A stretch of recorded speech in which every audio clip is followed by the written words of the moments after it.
और एक सुबह मैं अपने देवर को जगाने उसके कमरे में गई तो अचानक इसने मेरा हाथ पकड़कर मुझे अपने बेड के ऊपर खींच लिया और अपने ऊपर लिटाकर मेरे आगे पीछे सभी तरफ हाथ फेंकते हुए सीधे मेरे होठों में होंठ डालकर चूमने लगा।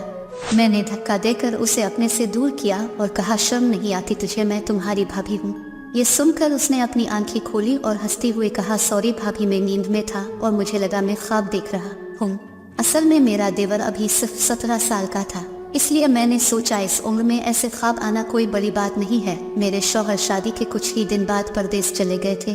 और मेरी सास और ससुर का इंतकाल हो चुका था, इसलिए मैं और मेरा देवर दोनों घर में अकेले ही रहते थे।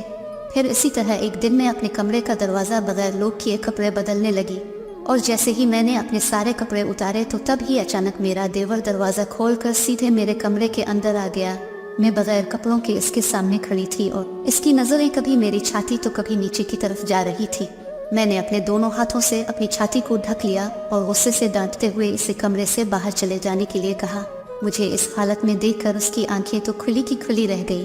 फिर बहुत ही गौर से मुझे छाती से लेकर नीचे तक देखते हुए वो गलती से ये सब हो गया कहते हुए मुआफ़ी मांगता हुआ मेरे कमरे से बाहर चला गया। फिर एक रात में अपने कमरे में उल्टा लेटी थी तो तभी अचानक वो जल्दी से आकर मेरे पास बेड पर लेट गया और उसने सीधा अपना हाथ मेरे पीछे और मेरी टांगों पर फेरना शुरू कर दिया और कहा, भाभी, इस दिन सुबह जब गलती से मैंने आपके होठों को चूम लिया था, इस दिन से मैं सिर्फ आपके ख्यालों में ही खोया रहता हूँ। जब भी मैं आपका ज़बरदस्त शरीर आगे पीछे से देखता हूँ तो मेरे तो तन बदन में आग लग जाती है और आज मुझसे रहा नहीं जा रहा। मैंने इसी वक्त इसका हाथ अपने पीछे से हटाया और गुस्से से डांटते हुए इसे अपने कमरे से बाहर निकल जाने के लिए कहा, लेकिन अब तो वो विष में पूरी तरह से अंधा हो चुका था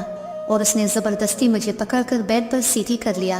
और मेरे ऊपर आकर सीधे मेरे होठों में होंठ डालकर मेरे आगे पीछे सभी तरफ हाथ फेरना शुरू कर दिया। मैं बहुत डरी हुई थी और इसे अपने से दूर करने की कोशिश कर रही थी, मगर उसने मुझे बहुत ही जोर से पकड़ रखा था और पागलों की तरह मुझे होठों से लेकर छाती तक चूमने और काटने लगा हुआ था। इसके हाथ ऊपर से लेकर नीचे तक मेरे शरीर के हर हिस्से को छू रहे थे, पर अब तो इसने ज़बरदस्ती मेरे कपड़े भी उतारने शुरू कर दिए थे। फिर जैसे ही उसकी पकड़ मेरे जिस्म से थोड़ी सी ढीली पड़ी तो मैंने पूरा जोर लगाकर धक्का देकर उसे अपने से दूर किया